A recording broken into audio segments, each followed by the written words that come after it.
भारतीय शेयर बाजार ने मंगलवार को 7 सत्रों की गिरावट के बाद तेजी दिखाई।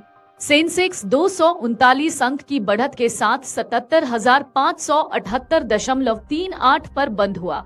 निफ्टी भी 64 अंक चढ़कर 23,518.50 पर पहुंच गया। हालांकि विश्लेषकों का कहना है कि बाजार में स्थिरता तभी आएगी जब आय में सुधार का संकेत मिलेगा। पिछले रविवार भारतीय विमानन उद्योग ने ऐतिहासिक मील का पत्थर पार किया, जब 505412 घरेलू हवाई यात्रियों ने उड़ान भरी। नागरिक उड्डयन मंत्री राम मोहन नायडू ने इसे सस्ती और सुलभ हवाई यात्रा की दिशा में एक महत्वपूर्ण कदम बताया। सरकार का लक्ष्य 2030 तक भारत को वैश्विक विमानन केंद्र बनाना है।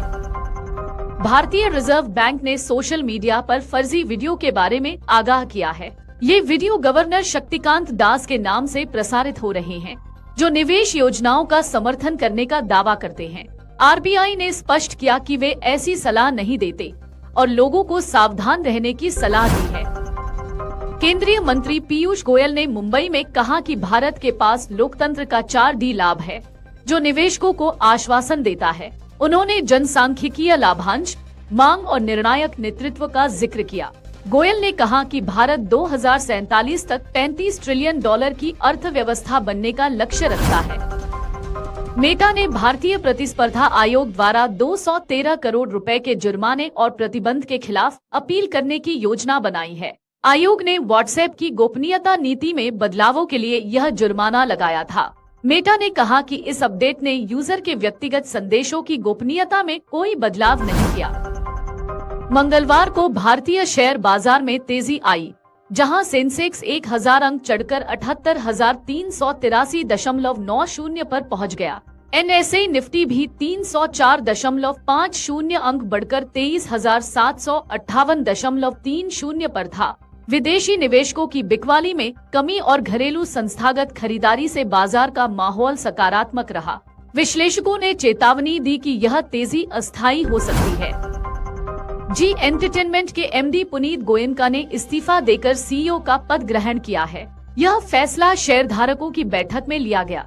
उनकी नई भूमिका में वेतन का 40% वेरिएबल होगा, जो विशेष लक्ष्यों पर निर्भर करेगा। कंपनी के सीएफओ मुकुंद गलगली को डिप्टी सीईओ बनाया गया है। त्योहार और शादी के मौसम में हवाई यात्रा ने नया रिकॉर्ड बनाया है।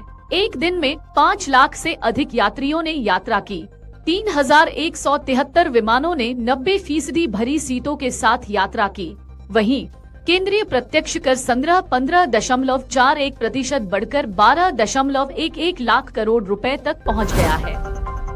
वित्त मंत्री निर्मला सीतारमण ने सोमवार को कहा कि भारत में विकास के लिए बैंक ब्याज दरें कम करना आवश्यक है। उन्होंने उद्योग की प्रगति और नई सुविधाओं के निवेश के लिए उधारी की लागत को कम करने पर जोर दिया।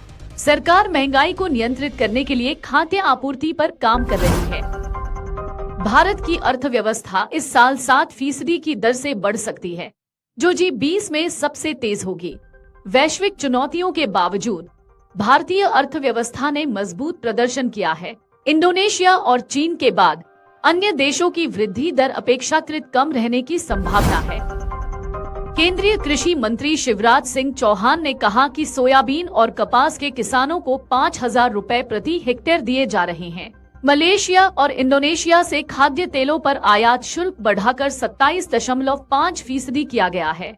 भावांतर भुगतान योजना से किसानों को फसल बेचने पर लाभ होगा। प्रवर्तन निदेशालय ने लॉटरी किंग सैंटियागो मार्टिन के खिलाफ कार्रवाई तेज कर दी है। 22 ठिकानों पर छापेमारी में 12.41 करोड़ रुपए नकद और 6.42 करोड़ रुपए की एफडीआर जब्त की गई। मार्टिन के खिलाफ कई एफआईआर दर्ज है और उसकी संपत्ति 457 करोड़ रुपए अटैच की गई है। चालू वित्त वर्ष 2024 से 25 में भारत का प्रत्यक्ष कर संग्रह 22.07 लाख करोड़ रुपए से अधिक रहने की उम्मीद है। सीबीडीटी के अध्यक्ष रवि अग्रवाल ने बताया कि करदाता 31 दिसंबर तक संशोधित आयकर रिटर्न दाखिल कर सकते हैं। इस साल अब तक कर संग्रह 15.41% बढ़कर 12.11 लाख करोड़ रुपए पहुंच गया है। अखिल भारतीय सर्राफा संघ के अनुसार शादी विवाह के मौसम और वैश्विक रुख के चलते राष्ट्रीय राजधानी में सोने की कीमत 400 रुपए बढ़कर 77,450 रुपए प्रति 10 ग्राम हो गई। चांदी भी 1,810 रुपए की तेजी के साथ 92,000 रुपए प्रति किलोग्राम पर पहुंच गई।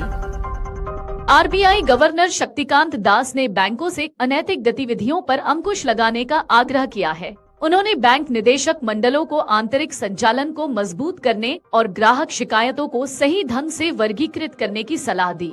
दास ने कहा कि विश्वास बैंकिंग का आधार है और बैंकों को ग्राहकों की जरूरतों को प्राथमिकता देनी चाहिए। अगर आप ये वीडियो YouTube पर देख रहे हैं तो हमारे चैनल को सब्सक्राइब करें और बेल आइकन को दबाना न भूलें। अगर आप Facebook पर ये वीडियो देख रहे हैं तो हमारे पेज को लाइक करें।